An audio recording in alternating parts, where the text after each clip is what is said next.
window. Everybody's window is different on how they market. Some don't have storage on the farm. They don't want to pay an elevator to store, so they sell off the combine.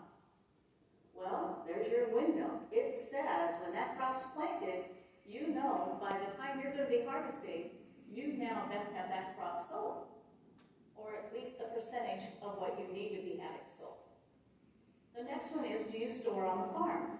Well, if you store on the farm, you do need to allow in your costs, you need to add in so much a bushel for storing that crop in those bins. You got to pay for those bins. That might even come under depreciation. And then if you store at the elevator, another thing. When you store at an elevator, what happens if you get a huge basis move? Do you get it all? Corn yesterday over by Waterloo and maybe a little north was running $6.60 a bushel on new crop corn. Well, corn coming out of the field in September. Why? It was an ethanol plant. Why? Because they know that farmers aren't going to sell a thing with the way things are happening right now and the fear of what happens if that crop, if we stay dry here and hot in August. There is a weather service that is sponsored by Nutrien. Some of you may have heard of it. It's free of charge. He probably isn't going to stay free. He's awful good. Eric Snodgrass. And you just go in and I think there's a link and you sign up and you put your email in and they send it to you automatically free. But he's very, very good, and he gives you the maps to look at it for in your locations and what have you. He's really a good one. But the bottom line is August is supposed to be warm. And it's going to be interesting because one thing we do have going this year, what are our nighttime temps? They're cool. That's a help. That helps corn switch that sugar into starch.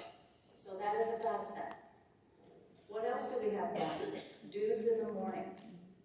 This morning I came out of the hotel and my car looked like it had rained. And I thought, yeah, this is helping these crops. And it's certainly helping the soybeans. So, and beans is a crop we all know, you can catch a rain and add by bushels. You know, it's a crop that is very prolific if you can get it. Also, like having a timeline set, you're able to start setting your targets. We prefer using patterns, and this probably looks like a lot of squiggly lines. But there is a pattern here, and again, I believe in history. I look at years of a similar number. So in this case, this is 2021, a year of a 1. I have data going back to 1911. And I remember speaking for a chemical company, fertilizer company, in Minnesota. It's probably been about 4 or 5 years ago. And I remember showing this chart. Not this exact one, because that year was different, but showing this chart. And a guy in the front row says, well, that can't be accurate, because he said there was no corn raised in like 1920 or whatever. Well, he's wrong. And I need a faster comeback. I love people who are very, I had a client that has been with me, still is today, but he's been with me for years. A long, long time. And anyway, when in August, I had suggested, because of the ratio and some other things I was looking at, I told him, I said, I think we ought to be buying corn. And so he has 2 accounts, so he went all in on both accounts. The market proceeded to break another 15 cents. One Sunday night, he calls me up, and he is livid. And he says, just get me out, and I'm going to hang up before I say something I'm going to regret. Okay. I was kind of shocked. Well, I got him out, and 3 cents below was the low. That's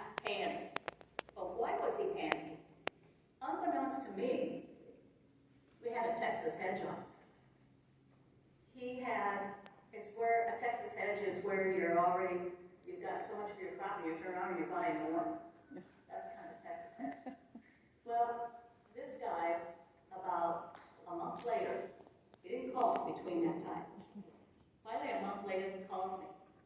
And you could tell he was kind of kicking himself, but he didn't want to admit it.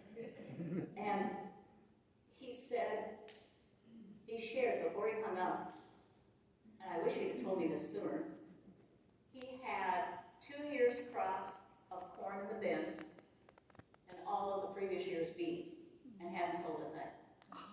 So then we're all in on futures. No wonder he was panicking when he thought, because now when the market's at its bottoms, it'll always be believable. When the market's at its top and everybody's got this greed, it's always going to go higher. And there are so many technical ways to price project and what have you. 1440 on November beans was a major wave 4 count, and we went to 1480. 1480, if you look at, I believe it's, 1480, if you look at an annual chart on beans, on November beans, 1480 was at the top side of a Bollinger Band, right on. Tell me these guys don't watch it, these fund traders and algorithms, and we have so much stuff entering the market these days, so you almost kind of got to keep it a little simple, otherwise your emotion does get in, because you think, this is your income. You want all you can get, but layering it in is not a bad way to go. And if you allow yourself to get, I would say, maybe start speculating or analyzing how far the market's going to go or what it's going to do, you might fudge on your marketing plan. The market here, we have the setup for a longer term bias bull market. And we haven't even started to see the influx of money, well, we have, but in a bigger way of money coming away from the stock market. Where's it going to go? Interest rates are cheap. It's going into land, farmland. And here was one thing I thought was interesting. There was a young guy from Florida visiting some friends of ours 2 nights ago. And I just love it. You hear this thought process, and he's a kid. I call him a kid. If he's 21, that might be all he is. And he's day trading Bitcoin. And you know what a comment came out of his mouth? He says, well, farmers are going by the wayside. He said, we're not going to have food that farmers are growing anymore. We're going to have land that's going to go to urban sprawl and people to live on.